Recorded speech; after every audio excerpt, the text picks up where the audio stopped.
Assalamualaikum dan salam sejahtera. Saya Nurul Haida Daud akan menyampaikan sedikit ringkasan mengenai satu kajian yang dijalankan oleh para pelajar pra-universiti pada tahun 2021 bertajuk Persepsi terhadap Program Vaksinasi COVID-19 dalam kalangan pelajar pra-universiti. Umum mengetahui kehadiran pandemik virus COVID-19 yang merebak ke seluruh dunia bermula pada akhir tahun 2019. COVID-19 adalah penyakit pernafasan yang disebabkan oleh virus coronavirus SARS-CoV-2 iaitu singkatan bagi Severe Acute Respiratory Syndrome Coronavirus 2. Virus ini dipercayai bermula dari sebuah pasar makanan laut di Wuhan, China. Dan salah satu aspek unik dan mencabar mengenai COVID-19 adalah kemampuannya untuk merebak melalui pembawa tanpa gejala. Dan wabak ini telah diisytiharkan oleh Pertubuhan Kesihatan Dunia WHO sebagai pandemik global pada 11 Mac 2020. Di Malaysia sahaja sehingga kini, 11 kematian per 10,000 populasi direkodkan sehingga kini disebabkan oleh penyakit COVID-19. Vaksin sejenis cecair yang mengandungi agen menyerupai mikroorganisma penyebab penyakit yang dilemahkan ataupun dibunuh dan menghasilkan satu protein pada permukaannya. Persetujuan darurat untuk penggunaannya diberikan oleh FDA pada 2 Disember tahun 2020. Vaksin ini kemudiannya diagihkan dan digunakan di seluruh dunia sebagai sebahagian daripada usaha global melawan COVID-19. Perusahaan lain juga mengembangkan vaksin COVID-19 termasuk jenama Moderna, AstraZeneca, Johnson & Johnson, Sinovac, Sinopharm dan lain-lain. Malaysia melaksanakan pendekatan yang berperingkat dalam pelaksanaan vaksinasi. Fasa pertama, vaksinasi melibatkan tenaga kerja kesihatan, warga emas dan individu yang rentan terhadap COVID-19. Fasa berikutnya melibatkan orang dewasa secara umum dan kemudian remaja dan kanak-kanak. Kerajaan Malaysia mengambil langkah proaktif dengan melaksanakan program imunisasi kebangsaan PICK di negara. Dan kempen ini terus berlangsung dengan tujuan untuk memastikan sebanyak mungkin penduduk Malaysia divaksinasi dan mencapai kekebalan kawanan.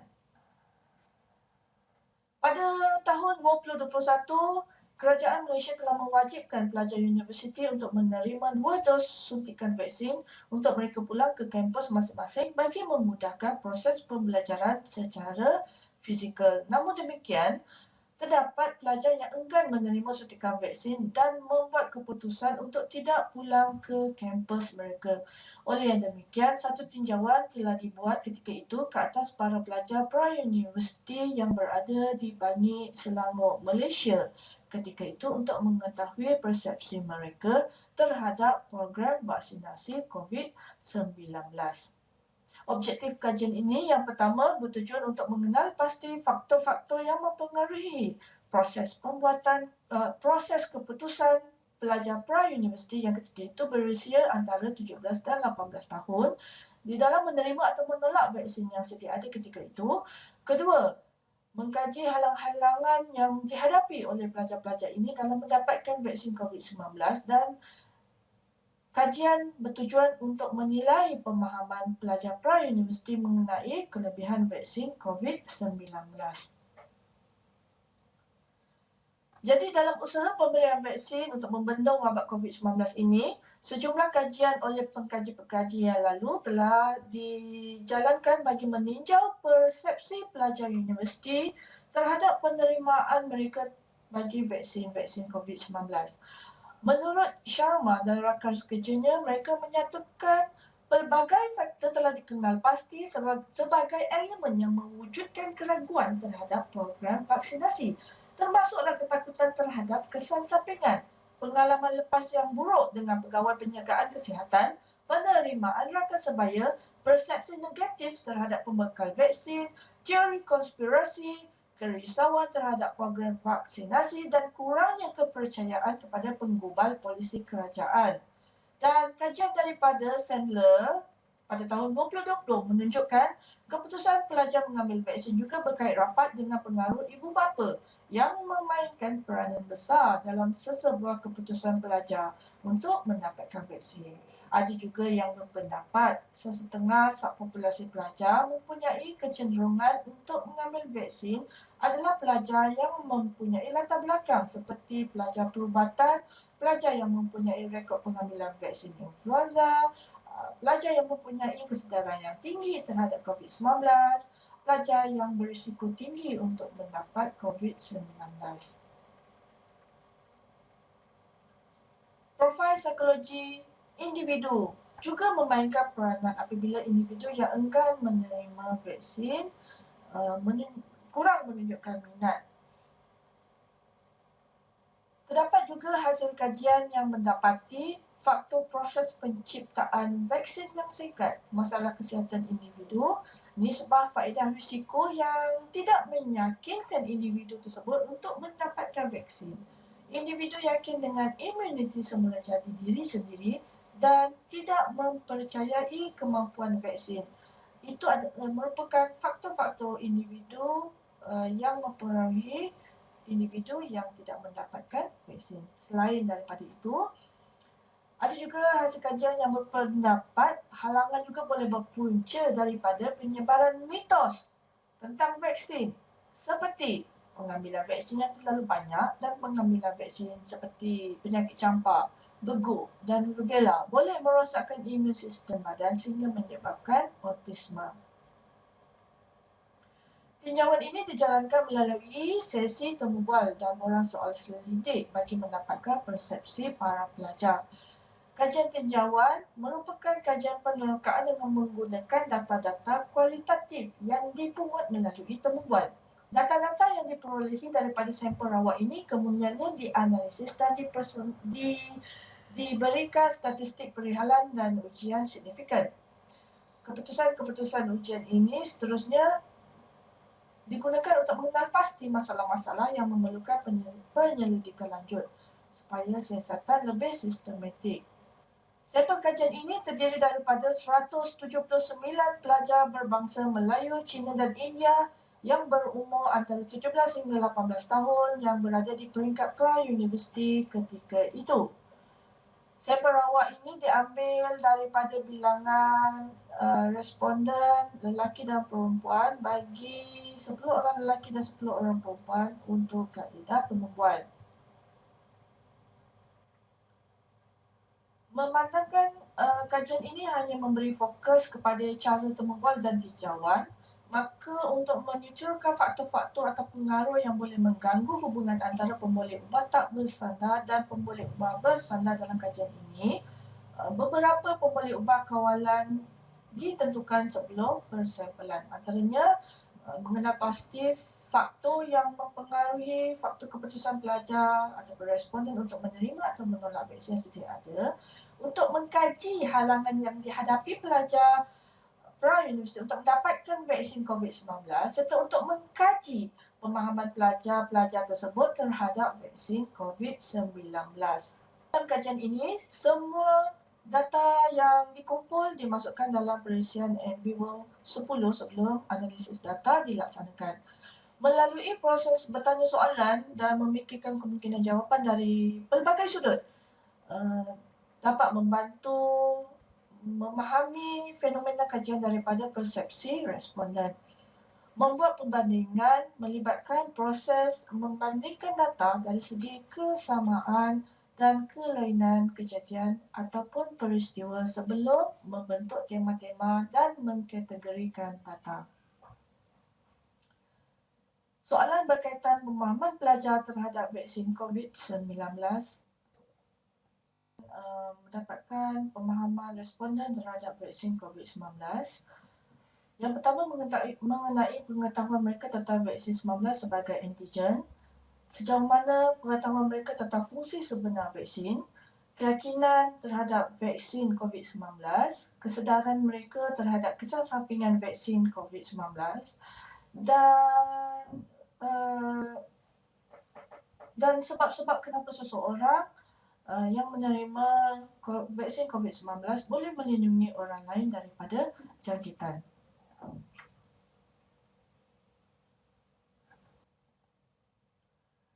Berdasarkan temubuan yang dijalankan, berikut adalah ringkasan mengenai pengetahuan dan keyakinan terhadap vaksin COVID-19 serta kesedaran tentang kesan sampingannya.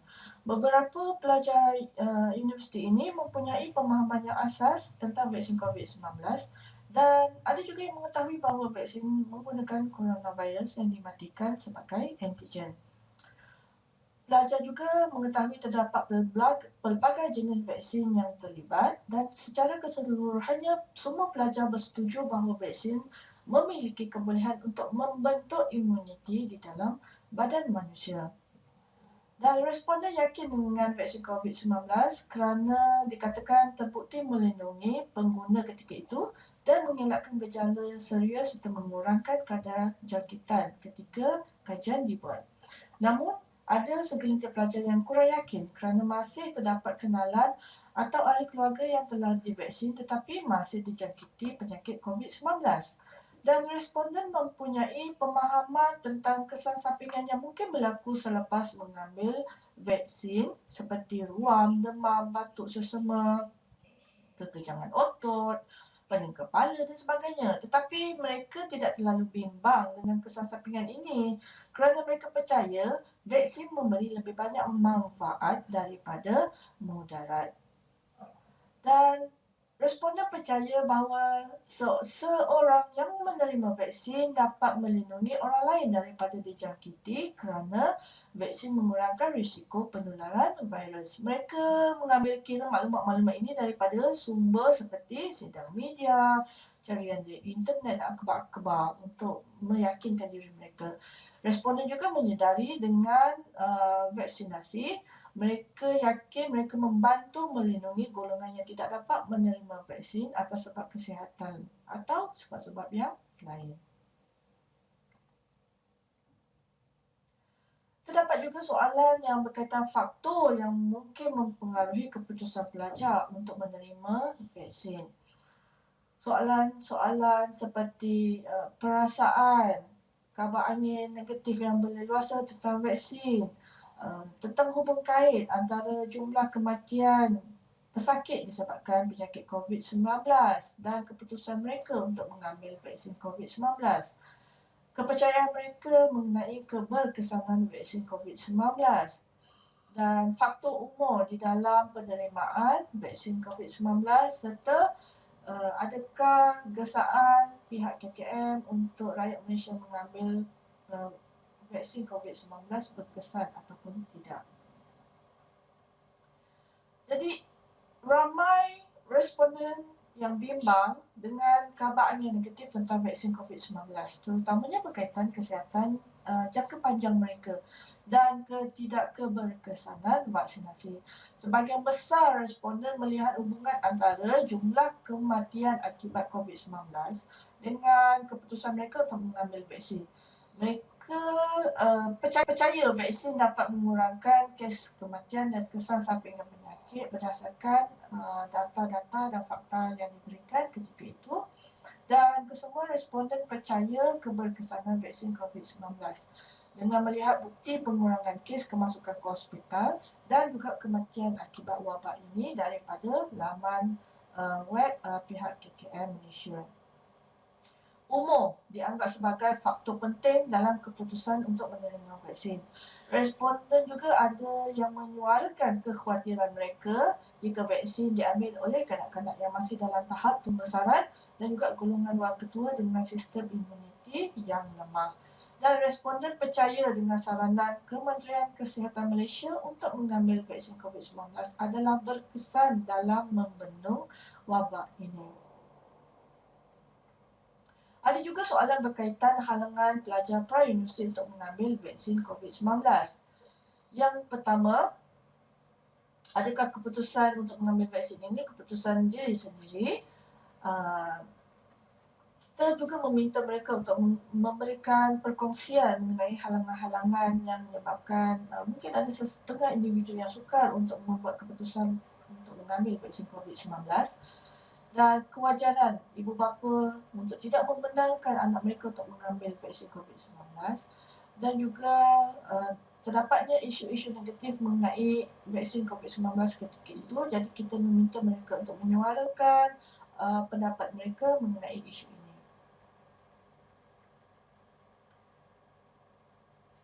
Dan daripada hasil kajian, mendapati responden mengatakan keputusan untuk mengambil atau tidak mengambil vaksin adalah keputusan individu setiap orang. Halangan yang diketahui bagi sesetengah individu yang suka mengambil virus COVID-19 termasuklah kurangnya pengetahuan tentang keberkesanan vaksin, ketakutan akan kesan sampingan, pengaruh daripada kumpulan anti-vaksin, penyakit kronik atau ada alahan ubat serta kesukaran dalam akses ke fasiliti vaksinasi. Walau bagaimanapun, bagi soalan nombor 3, ibu bapa, responden mengatakan ibu bapa mempunyai hak untuk mengambil keputusan bagi anak-anak mereka. Dan sebahagian responden merasakan bahawa tidak wajar jika ibu bapa tidak membenarkan anak mereka mengambil vaksin COVID-19. Kerana terdapat banyak maklumat dan pendedahan yang baik tentang kepentingan vaksinasi ini. Isu negatif untuk soalan nombor 4. Isu negatif terhadap vaksin COVID-19. Responden menyatakan mereka mendapatkan maklumat dari sumber-sumber sahih seperti di laman web KKM, media sosial, akhbar, televisyen dan pendidikan. Daripada saluran pendidikan yang membolehkan mereka membuat keputusan yang berinformasi. Mereka juga menyedari bahawa terdapat pengaruh dari kumpulan anti-vaksin yang menyebarkan teori konspirasi dan maklumat-maklumat yang palsu. Jadi secara kesimpulannya, dapatan kajian menunjukkan bahawa para pelajar ini memberikan sokongan yang teguh untuk memastikan negara mencapai kadar vaksinasi yang menyeluruh. Pelajar yang terlibat dalam kajian ini mempunyai pemahaman yang jelas tentang kepentingan vaksinasi semasa penularan COVID-19 ketika itu dan bagaimana sebenarnya fungsi-fungsi vaksin. Hampir kesemua responden menerima dengan baik program vaksinasi COVID-19 ini demi mencapai imuniti yang lengkap untuk mencegah penyakit COVID-19. Pelbagai faktor yang mempengaruhi keputusan pelajar ketika itu untuk menerima ataupun menolak vaksinasi. Salah satunya adalah kabar angin. Yang kabar angin negatif ini menimbulkan ketakutan dan keraguan terhadap pengambilan vaksin. Selain daripada itu, jumlah kematian yang berkaitan dengan virus ini ketika itu turut mempengaruhi keputusan mereka untuk mengambil vaksin. Kepercayaan terhadap vaksin sebagai langkah pencegahan COVID-19 dan faktor usia juga turut memainkan peranan penting dalam keputusan mereka mengambil vaksin COVID-19. Beberapa halangan yang dihadapi oleh pelajar pra-universiti dalam usaha mereka untuk mendapatkan vaksin. Antaranya, keengganan ibu bapa untuk mempercayai program vaksinasi COVID-19 menghalang pengambilan vaksin oleh pelajar-pelajar ini. Isu kesihatan yang dihadapi oleh pelajar sendiri dan cabaran logistik dalam mencapai pusat vaksinasi serta kebimbangan agama yang mengundang keraguan dalam menerima vaksin juga merupakan antara halangan-halangan yang dinyatakan oleh mereka. Semua responden dalam kajian ini menyedari fakta dan kelebihan vaksin COVID-19 kepada individu dan masyarakat melalui penyebaran maklumat seperti melalui penyebaran maklumat di televisyen, sekolah, media sosial dan saluran-saluran yang lain. Ini menunjukkan sedikit sebanyak keberkesanan pelbagai platform dalam mendidik individu dan masyarakat mengenai kebaikan vaksin COVID-19. Jadi, secara keseluruhannya, kajian ini berjaya menjalin hubungan di antara pemboleh ubah dan memberikan data yang mencukupi untuk kami membuat kesimpulan yang selaras dengan objektif. Sekian sahaja daripada saya mewakili kumpulan penyelidikan saya. Terima kasih diucapkan atas perhatian yang diberikan.